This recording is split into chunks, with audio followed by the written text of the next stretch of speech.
Saudara-saudara yang kekasih dalam Tuhan, salam sejahtera buat kita semua.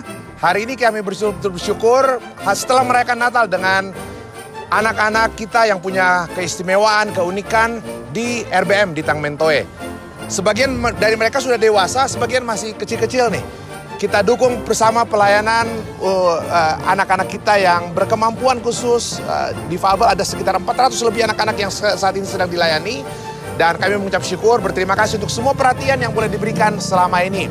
Dan dari gedung RBM di Tangmentoe, perkenankan bersama dengan sejumlah anak-anak RBM yang hadir bersama dengan kami hari ini, kami mau menyampaikan Selamat Natal bagi Bapak Ibu segenap warga jemaat dimanapun berada.